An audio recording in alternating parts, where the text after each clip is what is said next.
Bienvenidos a mi canal. Os presento mi curso de estadística descriptiva nivel básico. En este curso se trabaja la parte de la estadística fundamental. Es un vídeo muy interesante y en unos 40 minutos os podréis hacer una idea de los conceptos fundamentales de la estadística.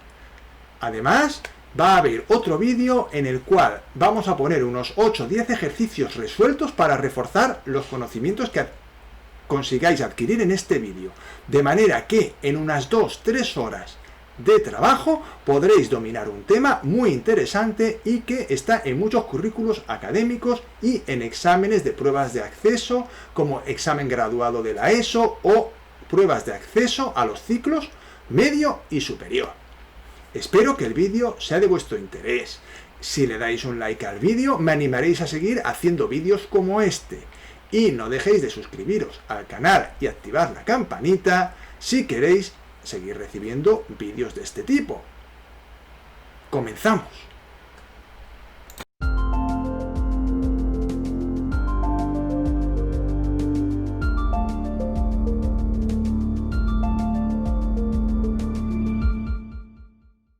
Bienvenidos a mi canal.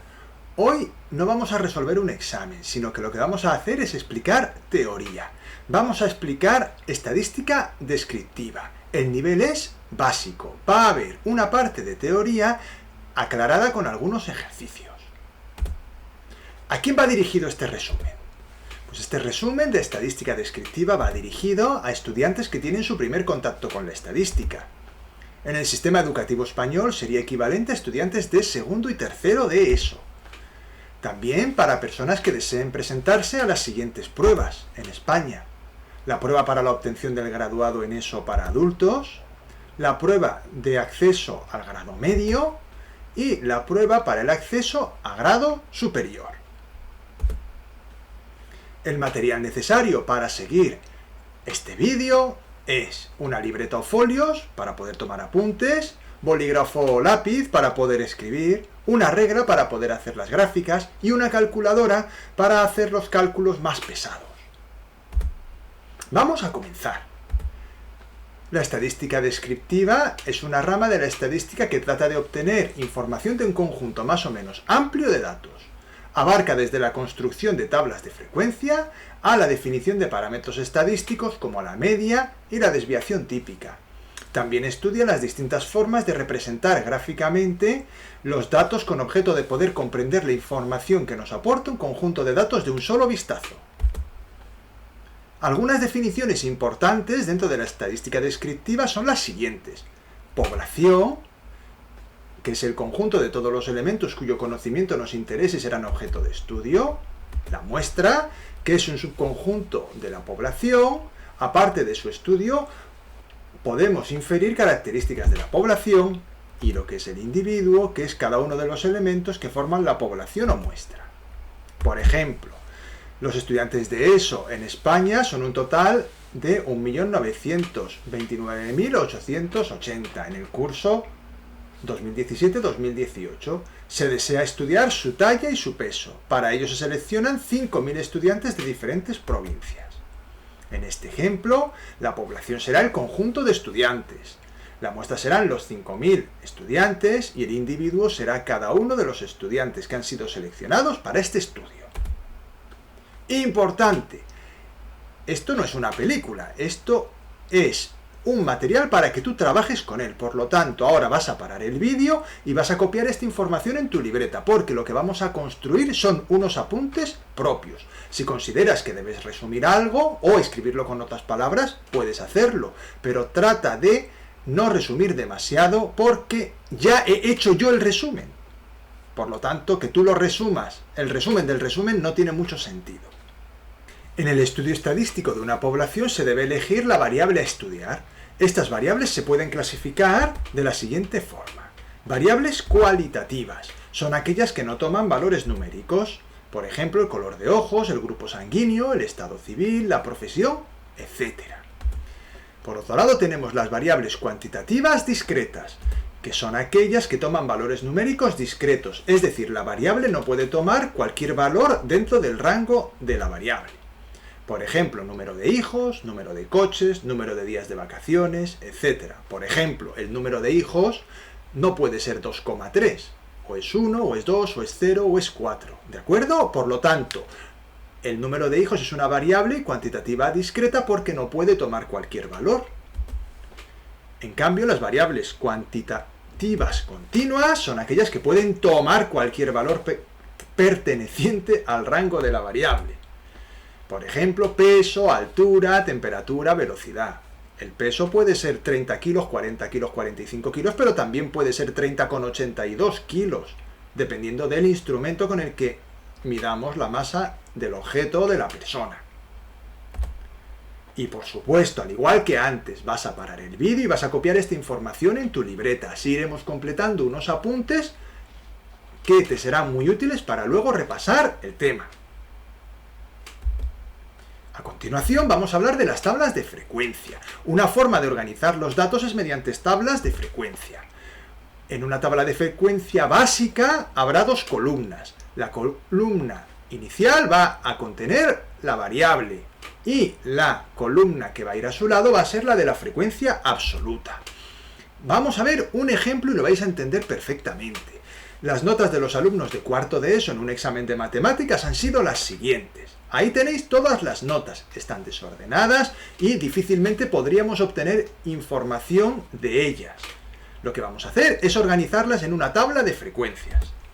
En primer lugar, la primera columna, como he dicho, es la columna de la variable. Como la variable toma valores entre 1 y 9, los ponemos todos. 1, 2, 3, 4, 5, 6, 7, 8 y 9.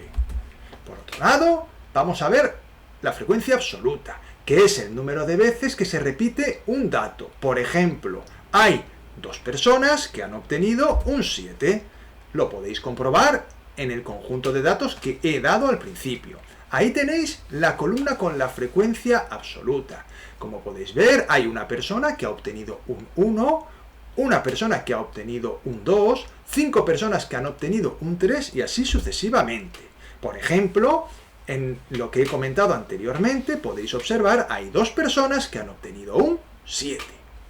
Con esto ya tenemos explicado lo que es una tabla de frecuencia básica, pero normalmente nos suelen pedir en los ejercicios una tabla de frecuencias más completa, que contiene dos columnas adicionales, la frecuencia relativa y el porcentaje. La frecuencia relativa es la frecuencia absoluta dividida entre el número total de datos. Ahí tenéis la columna de la frecuencia relativa. No es necesario hacer la operación y ponerlo en decimales, pero podéis hacerlo si lo queréis. En este caso podéis observar que la frecuencia relativa asociada al valor de la variable x igual a 1 es un 27avo, ya que hay 27 alumnos en la clase. Por ejemplo, para el 7 sería 2 27avos, o para el 5 sería 5 27avos, ya que hay 5 personas que han obtenido un 5. La columna para el porcentaje es fácil de obtener a partir de la frecuencia relativa, ya que basta con multiplicar por 100 y obtener el resultado. Ahí lo tenéis.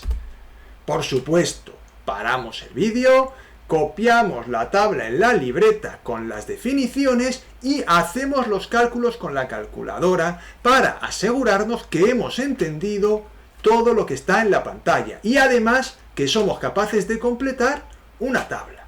En otro vídeo voy a poner más ejercicios en los cuales tengamos que completar tablas de frecuencia. Por lo tanto, no os preocupéis porque podréis practicar. Pero ahora es muy importante que quede muy claro cómo construir una tabla de frecuencia completa. Cuando el número de valores de una variable es grande, normalmente en variables cuantitativas continuas, se suelen agrupar los datos en intervalos. En este caso, la tabla de frecuencia se representa de igual forma que antes, pero teniendo en cuenta los intervalos. Por ejemplo, las notas de los alumnos de cuarto de ESO en un examen de matemáticas han sido esas que tenéis ahí, que son los mismos de antes, ¿vale? Solo que ahora he agrupado las notas en intervalos para no tener tantos datos de la variable. He puesto los siguientes intervalos: de 0 a 2, de 2 a 4, de 4 a 6, de 6 a 8 y de 8 a 10. El paréntesis significa que el 2 está incluido en el intervalo de 2 a 4 y que no está incluido en el de 0 a 2. Calculo la frecuencia absoluta. ¿Cómo lo hago? Pues observo el número de notas que hay entre 0 y 2 sin incluir el 2, que es una. Observo el número de alumnos que han obtenido entre un 2 y un 4 sin incluir el 4, que son 6. Entre 4 y 6 sin incluir el 6, que son 9, y así sucesivamente. Calculo la frecuencia relativa, igual que antes, dividiendo la frecuencia absoluta entre el número total de datos, y calcularía el porcentaje de igual manera que antes, multiplicando la frecuencia relativa por 100. De esta forma, haría una tabla de frecuencia de una variable expresada en intervalos, que es algo que también hay que saber hacer, ya que es muy habitual que se haga en las variables cuantitativas continuas. Y de nuevo, paramos vídeo, copiamos la tabla y el ejemplo y hacemos los cálculos y nos aseguramos que hemos entendido todo lo que está en la pantalla.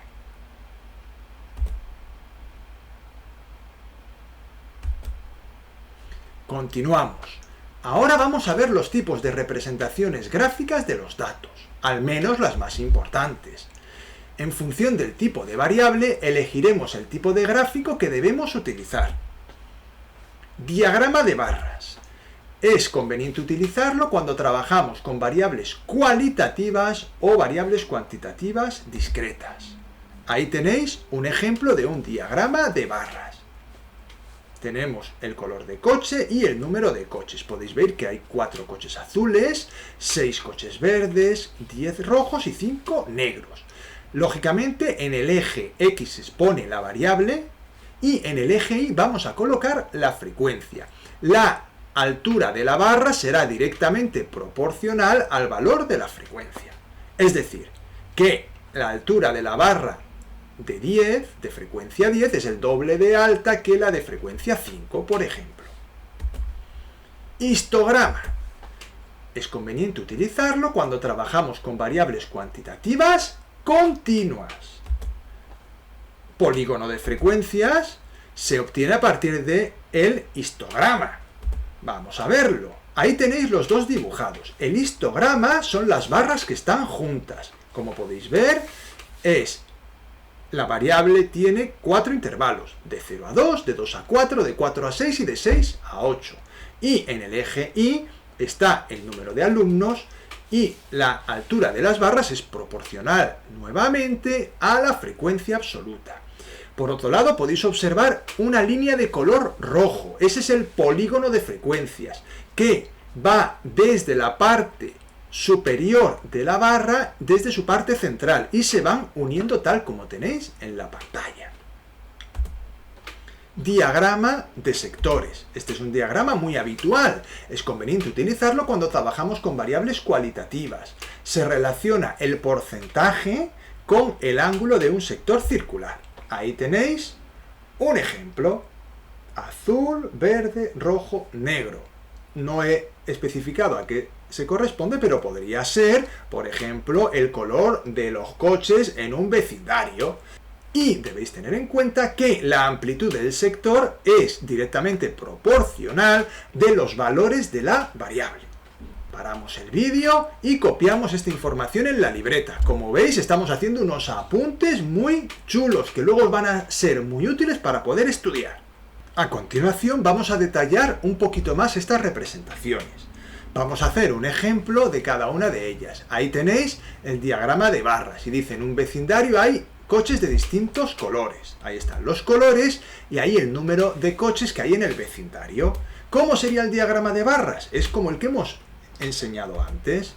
Ahí lo tenéis, el color azul, hay 4, el color verde, hay 6, por eso la barra es más larga que con el 4, rojos hay 10 y negros hay 5. Ahí tenéis cómo quedaría el diagrama de barras. Histograma y polígono de frecuencias. Las notas de los alumnos de cuarto de ESO en un examen de matemáticas han sido, observad que como es un histograma, la variable viene expresada en forma de intervalo. Ahí tenemos las notas y el número de alumnos y vamos a representar el histograma. En el histograma, los intervalos, a diferencia de en el diagrama de barras, van juntos, van seguidos. Observad que las barras se dibujan juntas. Ahí tenemos el 4, los 4 alumnos que tienen nota entre 0 y 2, los 6 alumnos que tienen nota entre 2 y 4, y observad, las barras van juntas. Ahí tenemos el histograma. ¿Lo veis? Muy bien. Y ahora hacemos el polígono de frecuencias y lo construimos tal como hemos dicho anteriormente. Desde el centro de cada uno de la parte superior de la barra se van uniendo. Por otro lado, el diagrama de sectores. Ahí tenemos de nuevo el caso de los coches en el vecindario. Calculamos la frecuencia relativa, el porcentaje y los grados. Claro, vamos a ver, hasta el porcentaje sabíamos calcular, pero los grados no hemos dicho cómo se calculan. Los grados hay que calcularlos haciendo una regla de 3. Si el 100% son 360 grados, pues el 16% serán X grados, que son los que pone en la columna de los grados. Por supuesto, esto tenéis que coger vosotros la libreta y hacerlo en la libreta y comprobar que sabéis hacer los cálculos. Una vez tenemos ya los grados calculados, ahí tendríamos el diagrama de sectores. Es muy importante, como he dicho, que vosotros hagáis los cálculos, porque luego esto que estáis haciendo y copiando en vuestra libreta os va a servir para repasar. Para hacer esta gráfica de forma precisa es necesario un transportador de ángulos, aunque tampoco es imprescindible, ya que lo que nos importa a los profesores es que sepáis más o menos hacer el dibujo y entendáis lo que significa. Continuamos con las medidas de centralización. Necesitamos disponer de un valor numérico que represente los datos que deseamos analizar. Estos valores son los llamados parámetros centrales o medidas de centralización, ya que son valores intermedios que se sitúan alrededor del centro de los valores de un conjunto de datos. Los más importantes son la media aritmética, la mediana y la moda. La media aritmética es la suma de todos los valores de la variable dividido entre el número total de datos. Este valor es representativo cuando el número de datos es lo suficientemente grande y los valores están distribuidos de forma que no hay valores extremos muy grandes o muy pequeños, ya que la distorsionarían. Es decir, los datos deben ser homogéneos. En el caso de la mediana, es el valor central de un conjunto de datos ordenados de menor a mayor. Por lo tanto, es una medida de posición, además de ser una medida de centralización. Si el número de datos es par, hay dos valores centrales. En este caso, el valor de la mediana es igual a la media aritmética de los dos valores centrales. Veremos ejemplos más adelante. Este valor es representativo cuando el número de datos está distribuido de forma simétrica. Presenta la ventaja de que no se ve influido por valores extremos. Es decir, valores muy pequeños o muy grandes no afectan a su valor. La moda es el valor que más se repite. Este valor es representativo cuando casi todos los valores de la variable son iguales. Por supuesto, como siempre, paramos el vídeo y copiamos esta información en la libreta para ir completando esos apuntes.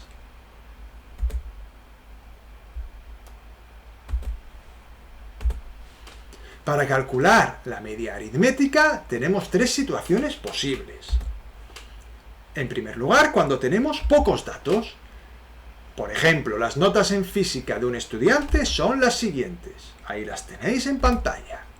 En este caso se aplica directamente la fórmula que hemos comentado anteriormente. Se suman todos los datos y se divide entre el número total de datos. Matemáticamente se expresa con la fórmula que tenéis en pantalla.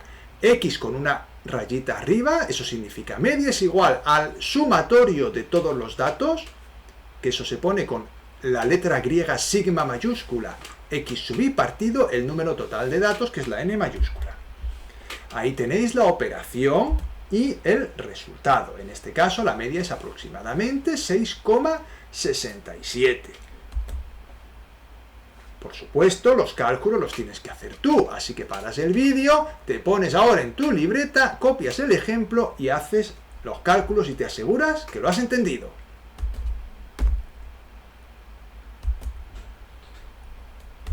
A continuación, podemos tener una situación en la cual los datos de una variable cuantitativa discreta están organizados en una tabla de frecuencias.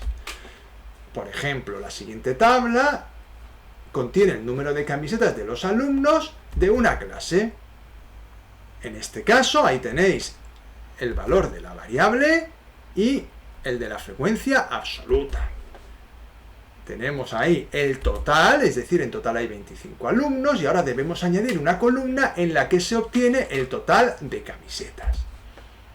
Las camisetas totales serán xi por fi. Siempre que vayamos a calcular la media aritmética y dispongamos del valor de la variable y de su frecuencia absoluta, lo más cómodo es hacer esta columna adicional, xi por fi, en la cual multiplicaremos el valor de x por el valor de la frecuencia. 6 por 4, podéis ver que da 24, 7 por 6, 42, 8 por 10, 80, y 9 por 5, 45. Sumamos la columna y podéis ver que da 191.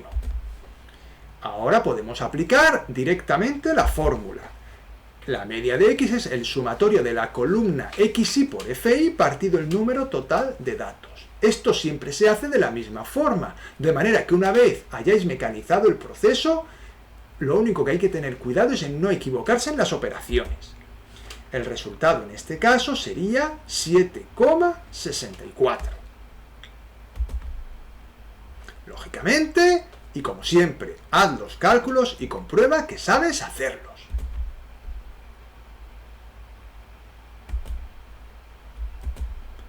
La tercera situación en la que nos pueden pedir que calculemos la media aritmética es cuando tenemos una variable cuantitativa continua organizada en una tabla de frecuencias. Pero claro, la siguiente tabla vais a poder ver que tiene intervalos. Entonces, el cálculo no lo podemos hacer directamente. Debemos calcular, en primer lugar, la marca de clase. ¿Cómo? Haciendo la media aritmética de los extremos del intervalo. Podéis observar, en este caso, las notas comprendidas entre 0 y 2, la marca de clase va a ser 1. ¿De dónde sale el 1? Sumamos 0 más 2, que da 2, y dividimos entre 2. Es la media entre 0 y 2. ¿Y el 3? Pues 2 más 4, 6, entre 2, 3, y así sucesivamente. A continuación, se trabaja igual que en el caso anterior, se calcula el producto xi por fi, tal como tenéis en pantalla. Y aplicamos la fórmula al igual que antes. El valor de la media es el sumatorio de xi por fi partido el número total de datos. En total, como podéis ver, sale 4,28. Y por supuesto, haz tú mismo los cálculos y comprueba que sabes hacerlo. Para calcular la mediana, tenemos tres situaciones posibles, igual que antes con la media. En primer lugar, si tenemos pocos datos, si el número de datos es impar, las notas, por ejemplo, en física de un estudiante son las que veis en pantalla, como veis hay 5 notas, se ordenan los datos en primer lugar de menor a mayor, como tenéis ahí, y después se toma el dato central. Lo que hacemos técnicamente es calcular la posición en la que está el dato central. ¿Cómo? Sumándole 1 al número total de datos y dividiendo entre 2. En este caso, 5 más 1, 6, entre 2 a 3. Por lo tanto, la mediana está en la tercera posición y como podéis ver ahí, la mediana es 6. En cambio, si el número de datos es par, por ejemplo, las notas en este caso son las que hay en pantalla, si os fijáis son 6 notas, un número par de notas. Después de ordenar los datos de menor a mayor, lo que tenemos que tener en cuenta es que la mediana se toma a partir de la posición central, pero no tiene por qué ser a partir de un único valor. Vamos a ver cómo se hace. Se divide entre 2 el número total de datos y se le suma 1. En este caso, como son 6 datos, se divide entre 2, son 3. Y además vamos a coger, además de este tercer dato, el cuarto dato. Y haremos la media aritmética del tercer y del cuarto dato. En este caso, como tenéis en pantalla, serían el 6 y el 7.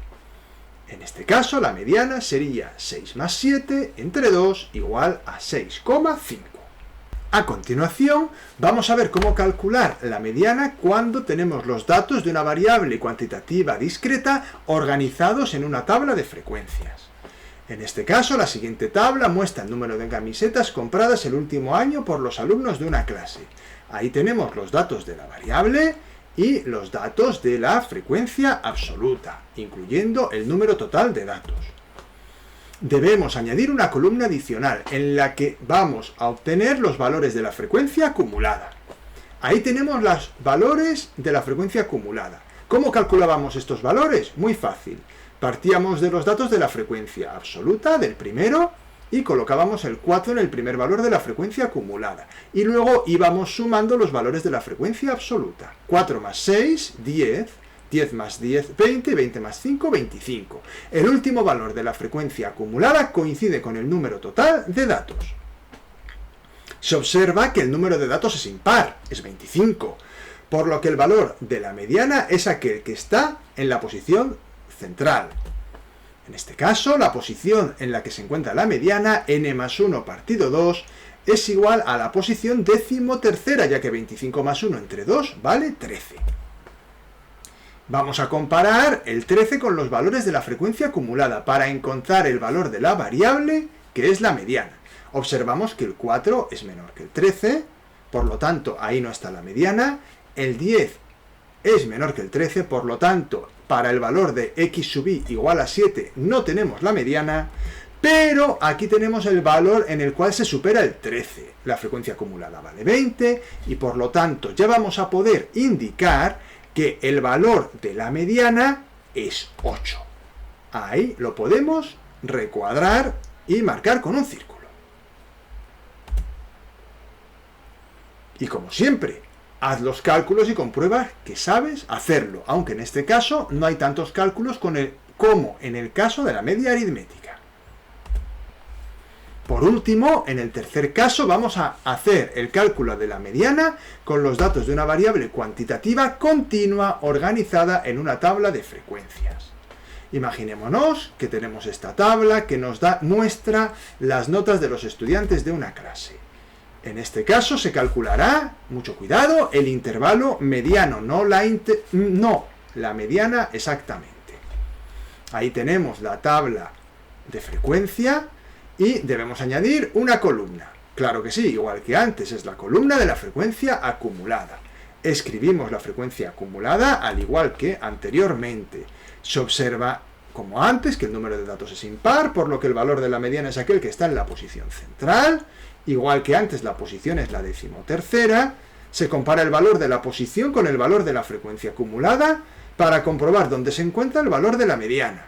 En este caso, será el intervalo mediano.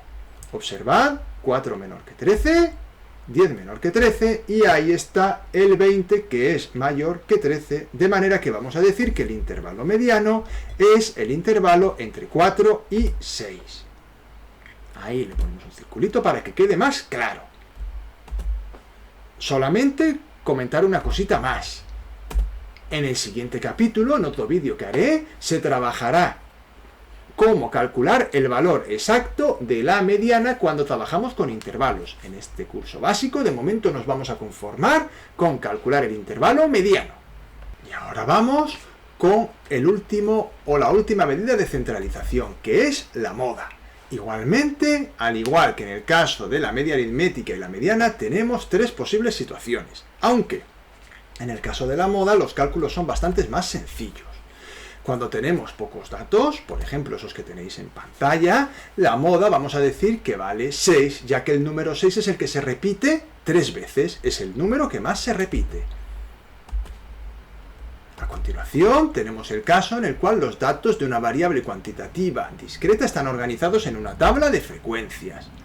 Ahí tenemos la tabla de frecuencias, como siempre, y vamos a observar que en este caso la frecuencia absoluta mayor tiene un valor de 10 y se corresponde con el valor de la variable de 8. La moda es 8. Si tenemos los datos de una variable cuantitativa continua organizados en una tabla de frecuencias por intervalos, por ejemplo, tal como tenéis ahí en la pantalla, vamos a calcular lo que es el intervalo modal. No vamos a poder calcular el valor exacto de la moda, al menos en este curso básico. Ahí tenemos el valor de la frecuencia absoluta mayor es 10, por lo tanto el intervalo modal es el intervalo que va de 4 a 6. Y, al igual que en el caso de la mediana, en un vídeo posterior explicaremos cómo calcular el valor de la moda cuando tenemos expresada la variable con intervalos.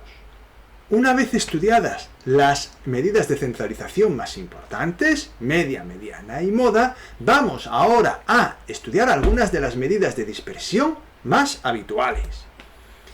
Las medidas de dispersión son parámetros estadísticos que nos informan sobre la variabilidad de los datos, es decir, si la distribución de los datos es más o menos homogénea y por tanto nos dan una medida sobre la representatividad de los parámetros de centralización, moda, mediana y media. Las medidas de dispersión más importantes son las que tenéis ahí en pantalla: rango, varianza, desviación típica y coeficiente de variación. El rango o recorrido es la diferencia entre el mayor valor y el menor valor, con lo cual será muy fácil de calcular. La varianza es el valor que nos indica la desviación de los valores de la variable respecto de la media aritmética. A mayor diferencia de los valores respecto de la media, mayor valor de la varianza. Es decir, a mayor valor de la varianza, mayor dispersión de los datos. La desviación típica es la raíz cuadrada de la varianza. Su significado es el mismo. Presenta la ventaja frente a la varianza de que tiene las mismas unidades que la variable. Coeficiente de variación de Pearson es el valor que nos da la idea de la desviación relativa de los datos. La ventaja que presenta frente a la desviación típica es que corrige posibles efectos debido a variables que tienen valores muy altos, y es un parámetro muy interesante para comparar distribuciones de datos. Por ejemplo, si medimos la desviación típica del peso de un grupo de elefantes, el valor obtenido puede ser muy grande en comparación con la desviación típica del peso de un grupo de pulgas. Estoy exagerando, ya lo sé, pero es por poner un caso extremo. Pero eso no significa que la variabilidad relativa del peso en los elefantes sea mayor que en el de las pulgas. El coeficiente de variación de Pearson nos va a ayudar a resolver este tipo de situaciones. Y por supuesto, esto es teoría. Para el vídeo y copia toda esta información en tu libreta para tener unos apuntes completos y de calidad.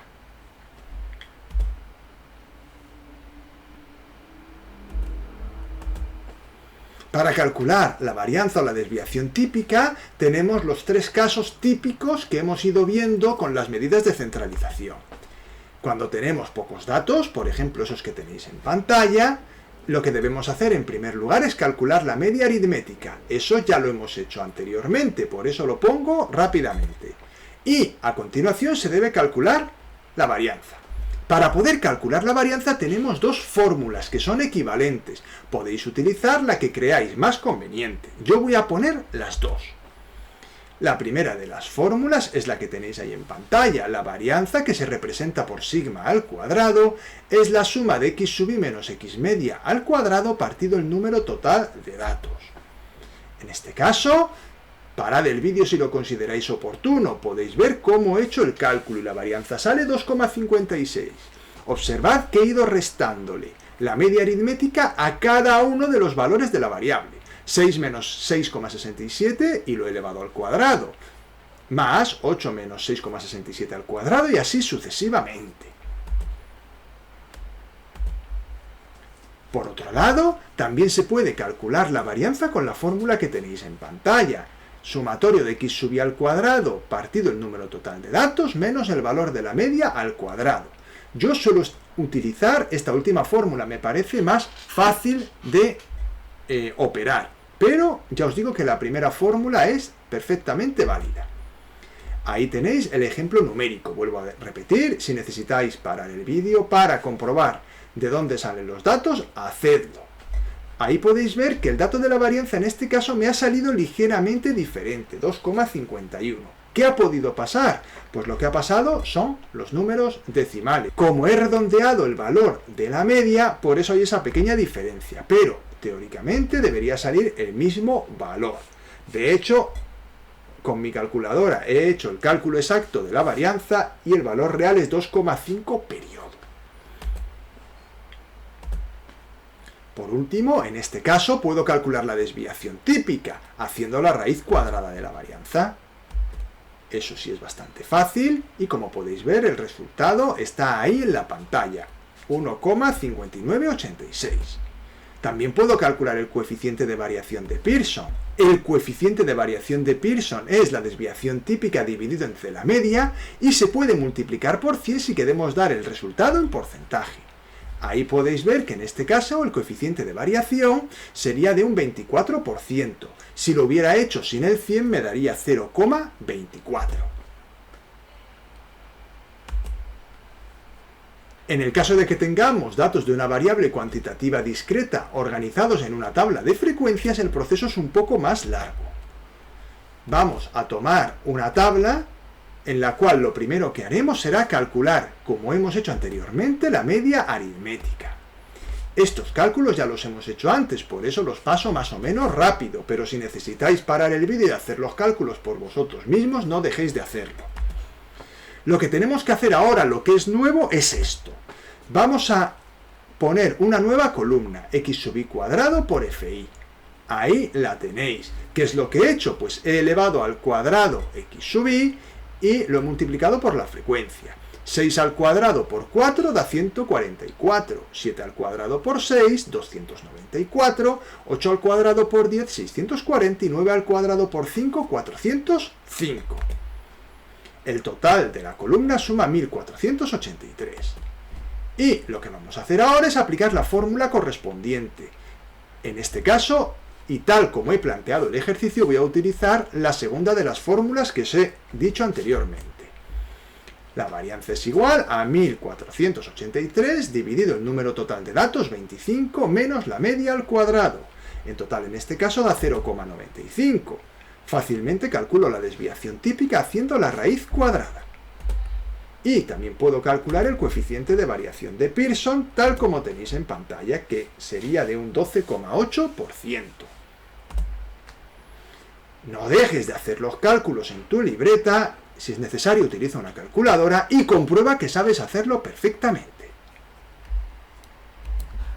Vamos con el tercero de los casos. En este caso tenemos los datos de una variable cuantitativa continua organizados en una tabla de frecuencias.